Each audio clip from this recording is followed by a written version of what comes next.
안녕하세요. 오늘도 사고 보상에 대해 알려드리는 신세계 보상팁입니다. 오늘은 교통사고로 둘 다 허리가 아픈데 어떤 분은 400만 원, 500만 원 받았다고 하시고 또 어떤 분은 3천만 원, 4천만 원 받았다는 분도 계십니다. 똑같은 부위가 아픈데 왜 이렇게 차이가 나는지 오늘은 이 질문에 딱 정답을 드리겠습니다. 보험금은 아픈 정도가 아니라 입증과 계산이 디테일로 달라집니다. 첫 번째 차이는 진단명입니다. 똑같이 허리가 아파도 어떤 분은 허리 디스크, 또 어떤 분은 허리 골절, 그리고 또 다른 분은 외상성 추간판 파열이라고도 합니다.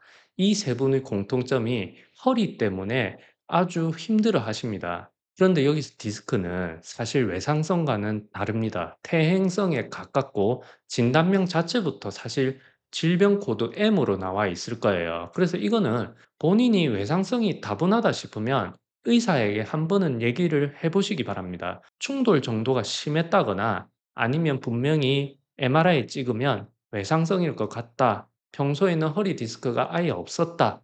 물론 이런 분들은 강하게 얘기를 하시면 됩니다. 예를 들어서 만약에 살짝 부딪혔는데 다리 쪽으로 신경통이 느껴진다. 그러면 퇴행성이 많고요. 그리고 충격 정도가 크고 사고 이전에 본인이 허리로 디스크 증상이 없었던 경우에는 강력하게 얘기를 해 보세요. MRI를 찍으면 그 답이 나오기 때문에 퇴행성인지 급성인지 의사가 알 수 있습니다. 두 번째 차이는 노동능력 상실률입니다.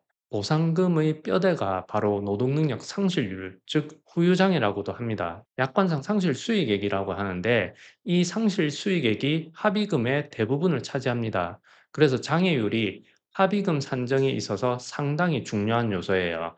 장애 진단 결과가 나오면 그 사람의 월 현실 소득액에서 장애율을 곱하고요. 그리고 장애 잔존 기간에 대해서 호프만 계산으로 계산이 들어갑니다. 그런데 앞전 영상에서 얘기했듯이 어떤 의사분은 말도 안 되게 과도한 장애를 써주시고 또 어떤 의사는 말도 안 되게 장애가 없다시피 적어주시는 분도 있어요. 문제는 과도할 때는 보험사에서 무조건 얘기가 나옵니다. 이렇게 인정할 수가 없다면서. 그런데 과소하게 잡혔을 때는 또 너그러이 받아주듯이 넘어갈 때도 있습니다. 그래서 중요하고 전문성이 필요한 부분입니다. 최대한 환자의 상태에 맞는 충분한 장애를 받아야 되죠. 그래서 결국 합의금과 관련이 깊으니까 우리에게도 중요하고요. 반대로 보험사에게도 중요한 분쟁 포인트가 됩니다. 세 번째는 장애 기간입니다. 즉, 몇 년 동안 노동 능력이 상실되는지를 평가하는 부분인데요. 이때 현실에서는 호프만 계수를 적용을 합니다. 그래서 영구장애인지 한시장애인지가 중요해요. 이 차이로도 금액이 몇 천만 원이 왔다 갔다 할 수 있기 때문에 영구장애를 받으셔야 되는 분들은 반드시 영구장애로 합의를 보셔야 되지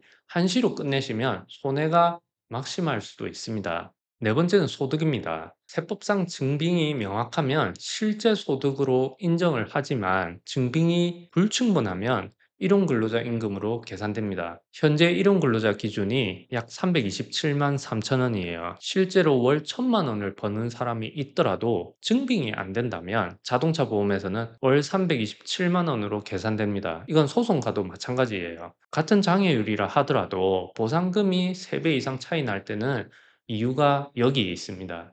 다음에 저희가 소득에 관한 영상을 따로 만들어 보도록 하겠습니다. 결국 보상금의 차이는 장애율, 소득, 장애 이 세 가지에서 갈립니다. 이걸 알고 있으면 보험사가 산출한 금액을 보고 이게 맞는 금액인지 스스로 대략적으로 판단을 할 수도 있겠지만 골절로 수술을 하셨다면 손해사정사를 선임하셔서 진행하는 게 좋습니다.